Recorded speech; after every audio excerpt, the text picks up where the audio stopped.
There's little crimes, there's big crimes, and then there's colonialism. Luckily, this book has it all. Cheers.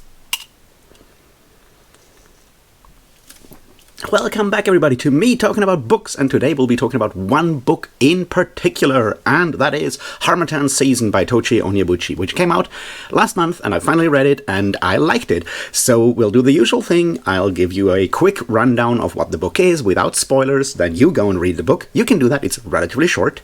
I drink some beer, and then we all gather again, and we talk about more detailed stuff that includes spoilers, and since this is a bit of a crime novel, there will be spoilers, so be aware of that, and yeah, otherwise you can just watch the whole thing in one go. I don't care, I'm not your teacher. Anyway, let's get started. Alright, Harmattan Season is, as I already said, a crime novel, in a way. It's a hard-boiled crime fiction with elements of magical realism and obviously also alternate history and stuff like that. And now you'll kind of know what it is. It's set in probably early 20th century, somewhere French-occupied, colonized West Africa. It doesn't clearly say where, but it's probably somewhere between Mali, Burkina Faso, those kind of places, vaguely. The vagueness is important here, as is, the vagueness of the time. It's occupied by France, and our main character, first-person narrator, Boubacar, is a private detective, in this case called Cherché, because, French. And he gets involved in the usual kind of crime thing, and then, this being hard-boiled, discovers more crimes, and has to deal with his personal trauma on the way. That's as much as I can tell about it without spoiling anything. As I said, it's sort of French-occupied West Africa, and that obviously plays a large role. It's a first-person narrative. It uses a lot of both French and different West African language elements in the prose, so be aware of that. It can be somewhat disorienting, and unless you kind of already know at least some French, then it will be easier. And yeah, it's hard-boiled. It has brutality, so be aware of that as a trigger. But, what can I say? It's a crime novel. Of course it has violence and a lot of it. And yeah, that's basically all I can say about it in this regard. I really, really loved it. I think you should read it. It has a lot of interesting things to say about, colonialism, about trauma, about possible ways of getting over that. And in that regard, I think it's a good companion piece, or the logical next step after something like Goliath. So yeah, go read this book. You really need to. And with that out of the way, I'll drink some beer, you read the book, and then we gather again and we talk about details. All right, let's go. Ready? I hope you enjoyed the book. All right, let's get started and let's talk about genres real quick, and then we move beyond that. As I said, it has elements of magical realism, it has elements of alternate history somehow, and it is a hard-boiled fiction. So this will overlap with some of the things I said last year when I talked about Cahokia Jazz by Francis Spufford, but we'll get there when we get there. So let's start with magical realism. What do I mean by magical realism? Obviously, it's a complicated term.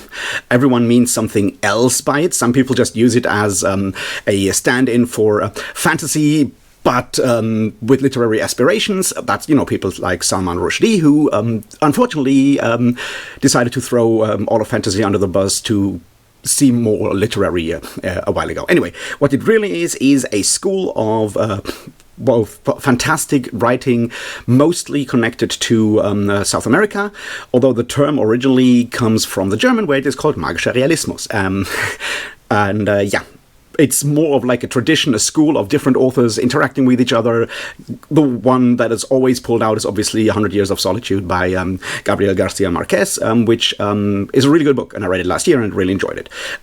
But what it means is it's a realistic sim world that has some unexplained elements in there that are, unrealistic, surreal, but they are embedded in a way that don't make them stand out. It's just something that also exists in that world. So that's why I think we can use the element of the floating, which is the one magical sort of thing in this world here, in Harmattan Season, as more of a magical realism element than a straight-up fantasy element, because it is never really explained. It's just something that people can do, or some people can do.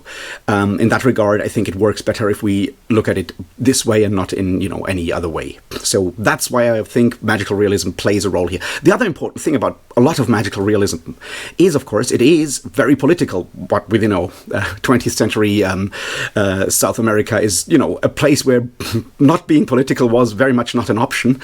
So those political elements, I think, also feed into Harmattan season, and we'll come back to that later, of course. All right, that's the magical realism part. Now let's talk about alternate history for a second. Alternate history is obviously a genre that has all kinds of stuff, from the really, really Nazi, where people just write fan fiction of, like, what if the Nazis won and so forth, to more critical stuff about what if the Nazis won, to all kinds of other things. So it's kind of difficult to claim something is alternate history. I would argue this has elements of alternate history because while obviously French colonialism happened a lot in Africa and took a long time to defeat, there are elements in here that make it sort of alternate history. Obviously, we don't actually know which specific country this is set in. It's just a French colony somewhere in West Africa. We also know there is a king. We also know that there are elections, and there is ideas of a Truth and Reconciliation Committee being instituted and so forth. And obviously, those things never happened in the early 20th century. So in this regard, it is, once again, somehow alternate history. But I think, and this is important, it kind of melds into the same thing as it kind of blends with the magical realism, because magical realism oftentimes also doesn't actually have ties to, especially when you read something like 100 Years of Solitude, for example, while playing with historical elements in that book, Marquez does obviously never really mention specific cities, places, and so forth. So there is this dreamlike quality in a lot of these cases where you basically kind of know where it is, but it's never very explicit. And in this regard, it is alternate history, but it's also somewhat dreamlike in this regard. And I think it is important that it is alternate history, because what alternate history does is, of course, it allows us to ask the what-if question and explore alternatives. Ideally, through exploring those alternatives, we learn something for our world and what to do in our world. And that's, I think, why I would categorize this alternate history. And that brings me to the third part, because a lot of alternate history books that are really good are also hard-boiled crime novels. That is, something I already mentioned, Cahokia Jazz by Francis Spufford, which does that in a lot of ways.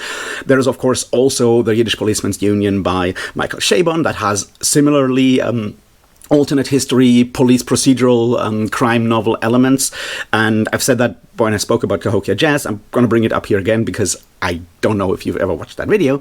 One of the reasons why the hard-boiled detective novel in particular is such a good fit for alternate history, and in a lot of ways, if you blend sort of genres in some way, why it is a good sort of plot structure in a way, is that it is very, very fixed. We have very clear sort of like points that need to be hit for something to feel hard-boiled, right?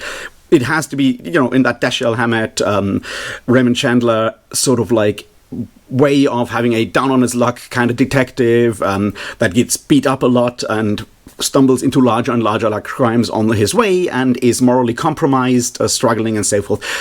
It's a very clear structure, and the advantage of that is that as a reader, if we are thrown into a new world, and alternate histories are often obviously different from ours, so we need to sort of get our bearings, and having a detective to follow along a plot that we kind of know where this is going from the beginning, but we don't know the exact mystery, we don't know the crime, how the crime will be solved, but we kind of know where this is going, right? He gets beaten up, he talks to cops, he has to deal with the cops, he talks to some crime bosses, he gets beaten up, he follows those leads.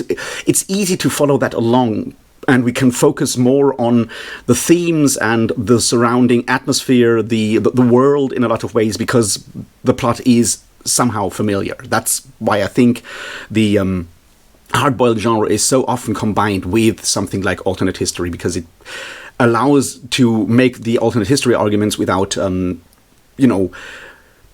distracting the reader too much from the plot, because we kind of know where this is going. So that's why hard-boiled in this regard. And it is, of course, very much hard-boiled with all those things. In particular, the first-person narrative often also fits very well to the hard-boiled. We are in the head of our main character. We have a lot of oftentimes sort of very metaphorical sort of language, and certain allegories and so forth are very, very heavily sort of tied to that specific narrative style of the hard-boiled in a lot of ways. And Harmattan season does all of that wonderfully. In a way, and I'm going to bring this up now because I think it might be an interesting comparison, it did remind me a bit of George Alec Affinger's Boudin stories, the Marid Audran series, because, well, while they are cyberpunk, they also have like a first-person, down on his luck detective in this with the Boudin in North Africa, not in West Africa, and it's cyberpunk, but they have a similar sort of vibe, simply by not being set in the US or in North America or in Europe in a lot of ways. And we don't necessarily get a lot of, obviously nowadays we get more fiction set in Africa, oftentimes, sometimes even written by people living in Africa. So it's not as alien as it was, or as, exceptional as it would have been, say 20 years ago, when we talk about genre fiction, but it still feels sort of different in a way, and that's where I think my association with the Boudin stuff kind of comes from. Also, of course, because both also deal with the subject of Islam, because they are both set in Muslim countries, and that I think also kind of ties into that. Yes, there is religion, and it's Islam, and I just really like that idea of having a character who, well, while maybe not being the most religious person themselves, sort of has to navigate also with in a religious space, and I think that works really well with this book as well. So that's the genre stuff. Now we need to talk about two more things, and that is, of course, colonialism and imperialism. And I know they are sort of connected, but I think there are sort of elements that I would group more into colonialism, and there are elements that are more in imperialism in this book, and I think both are worth talking about. Let's start with the colonialism. Obviously, this is a colony, a French colony, and there has been a lot of colonialism in Africa by just about every European country, in different places, but France certainly was heavily involved in Africa. And one thing that is important when we talk about colonialism is how it works that the occupying, the colonizing country usually, obviously sometimes fights wars when they conquer the place, and what they then do is very much reorganize and reorder and recategorize the world and recategorize the people living there. One case in point would be, for example, Rwanda, where the differentiation between Hutu and Tutsi is very much a product of colonialism and not exactly something that was there before. What that also means is that by creating sort of, or picking one group, one ethnic group or whatever, designing one ethnic group as sort of like the local elite, the colonizing country basically creates this divide and conquer thing where they create a local elite that is still sort of like under the colonizers, but still sort of like the local administrators and so forth. And that is an important element, and it's one of the things that we see when we read something like, say, The Wretched of the Earth by Frantz Fanon, which deals obviously with Algiers and the Algerian conflict, but this sort of like subdivision and creating a local elite is something that when colonialism ends, or when a place is decolonized, it's usually that elite that stays in power, and that leads to follow-up conflicts, because by, creating a local elite, you once again create inequality and conflicts that, keep you in power as the very small colonizing force. But it obviously has repercussions. And this book does very much look at this as well. We have, on the one hand, we have the Mdeufe, the half French, half native people like our main character, but we also have people that have, that are very much Frenchified by, being the administrative staff and so forth, sometimes even living in the French Quarter, and thus also being victims of the terror attacks that happen here. So we see that element of colonialism reflected in Harmattan season, and I think that is really, really important and powerful, because it's one of those things that we don't necessarily think about unless we, read books about colonialism, which maybe we should do more, but, so having that in there, I think, is really, really important and really clever. The other part is, of course, by creating these sort of like group differences, or exploiting group differences and pitting these different groups against each other, what you do in, especially a war in Harmattan season, is set after a war, you create a lot of trauma, because obviously colonial wars are incredibly brutal. Obviously all wars are brutal, but there's a lot of atrocities being committed, and in this book, once again, there are. And it deals a lot with the aftermath, and I think looking at the aftermath, I think, is really important here. Obviously, it also helps having a main character who has trauma when you're writing a hardboiled, and we see that with Boubacar and with Musa, the cop, and even Umar, the other veteran, and all of them have been part of the colonizing force, the colonialist army fighting in that war that is never fully explained against their own people, or at least somehow their own people, although I'm not quite sure if Umar is also Dufeu, but at least Boubacar and Musa are both. And they are dealing with the knowledge that they have basically fought their own people and committed war crimes, not to put too fine a point on it. They are dealing with that in different ways, but it's also that constant understanding that there is a reckoning coming. If anyone ever finds out that they have been part of the colonizing force, they will be killed, probably, most likely.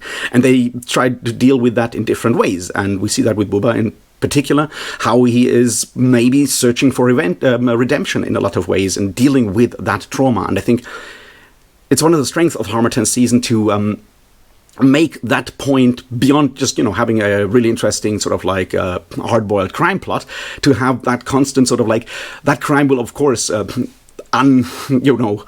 exhume all the crimes in Boubacar's past, but seeing how he, from basically trying to not think about it, he slowly moves to, yes, we need to actually get rid of this. We need to violently excise the past in one way or another, and trying to figure out how to do that, I think, is really interesting and emotionally impactful. And that's something we'll come back to in a second when we talk about the end of how all of this ties together. So that's the part about colonialism. And now let's look at the part that is imperialism about this. See, one of the important things about imperialism is that empires exploit. You have the imperial core, in this case it's France, and you have the colonies, and they get exploited. You take out everything you can, all the resources, and so forth, and you funnel all that wealth back into the core, into the imperial core. That exploitation is really important. And yes, you use local elites and so forth to do that. And but the end goal is always to strip that other country bare. You can go there for holidays if you want to, and and all of that. But at the end of the day, it all comes back to the imperial core.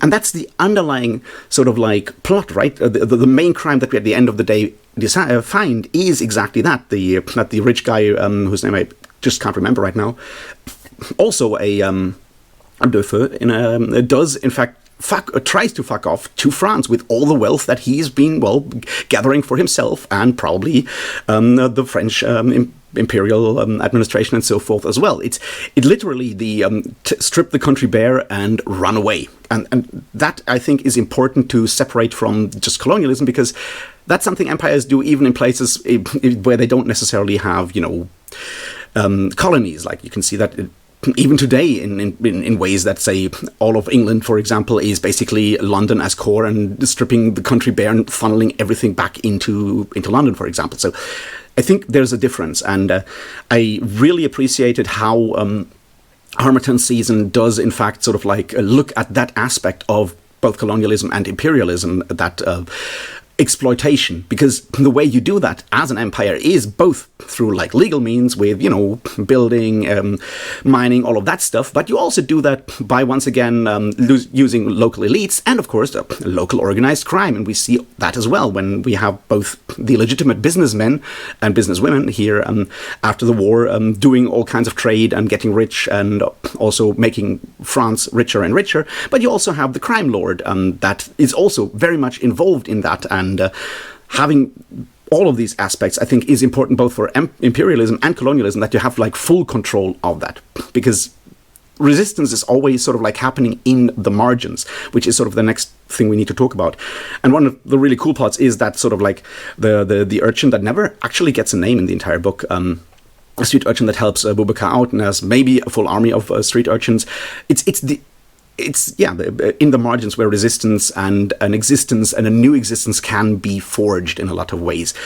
And that is sort of where I want to tie all of these elements together, which is, of course, the underlying political plot of a new movement and of the idea of winning those elections and then starting that Truth and Reconciliation Committee and unearthing all those places of war crimes and massacres have happened, and finding justice and creating a path together forward with the people that have moved to that colony. Because that's the other thing with decolonizing places. It's that colonial past will always remain, right? The country has fully changed, and Harmattan season looks at that in all kinds of ways, with the whole like money system that wasn't needed before, and how certain elements of French sort of like culture have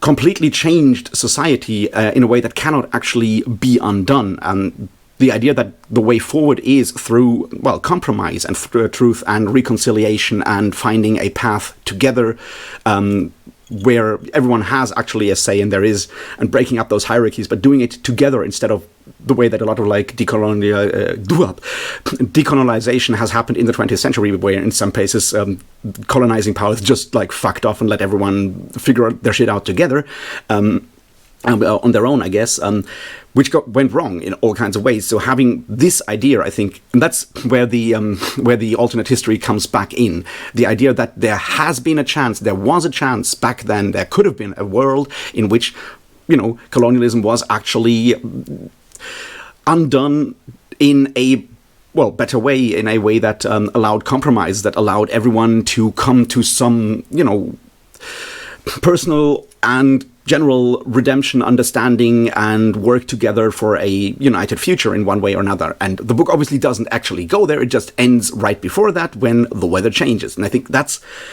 the strength of this book, that there is hope. Even for Boubacar, there is maybe a chance of, through his actions, to find some form of redemption. And even if that means getting punished for the things he did during the war. That, I think, is a really, really powerful message, because, well, while officially colonialism is over, economic imperialism has obviously never changed and never gone away, we still have to do these things. We still have to find ways forward together.